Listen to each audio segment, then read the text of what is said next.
Épître de Paul aux Romains, chapitre 8. Il n'y a donc maintenant aucune condamnation pour ceux qui sont en Jésus-Christ.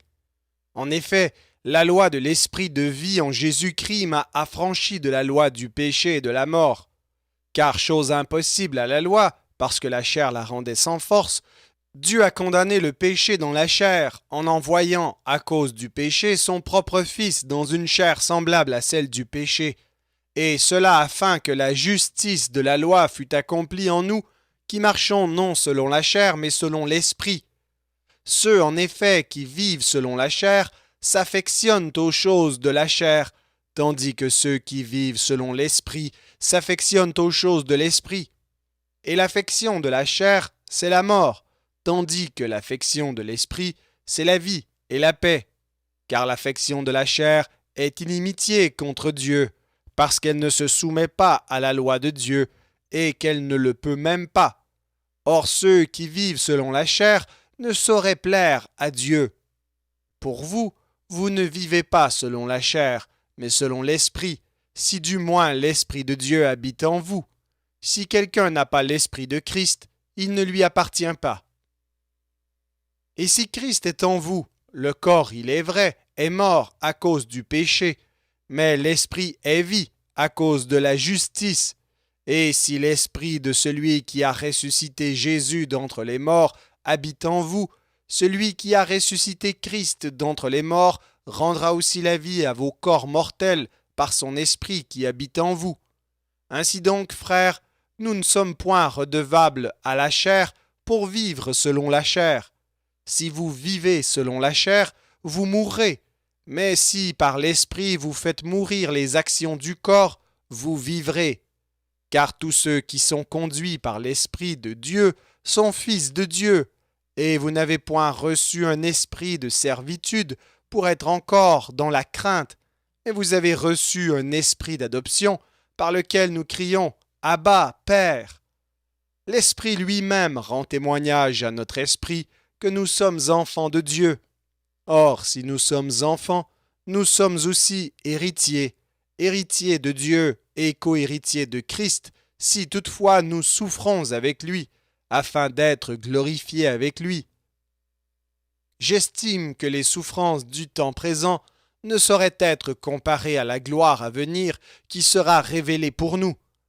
Aussi la création attend-elle avec un ardent désir la révélation des fils de Dieu, car la création a été soumise à la vanité, non de son gré, mais à cause de celui qui l'y a soumise, avec l'espérance qu'elle aussi sera affranchie de la servitude de la corruption, pour avoir part à la liberté de la gloire des enfants de Dieu.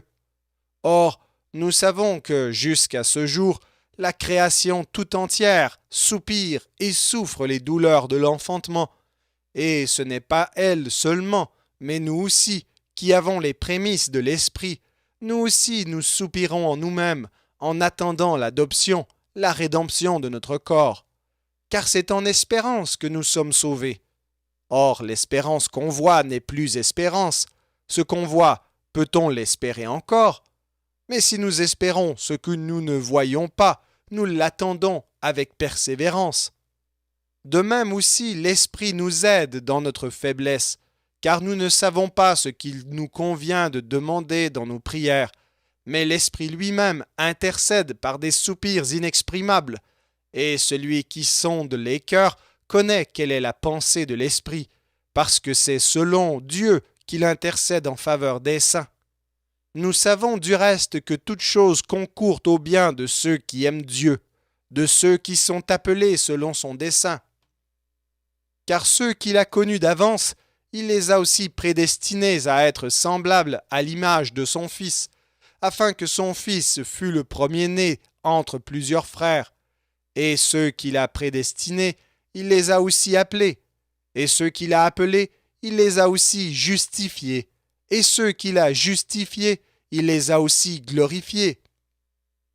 Que dirons-nous donc à l'égard de ces choses? Si Dieu est pour nous, qui sera contre nous? Lui qui n'a point épargné son propre Fils, mais qui l'a livré pour nous tous, comment ne nous donnera-t-il pas aussi toutes choses avec lui? Qui accusera les élus de Dieu? C'est Dieu qui justifie. Qui les condamnera? Christ est mort. Bien plus, il est ressuscité. Il est à la droite de Dieu et il intercède pour nous. Qui nous séparera de l'amour de Christ?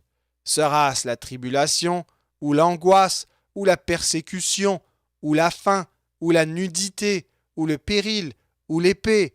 Selon qu'il est écrit, c'est à cause de toi qu'on nous met à mort tout le jour, qu'on nous regarde comme des brebis destinées à la boucherie.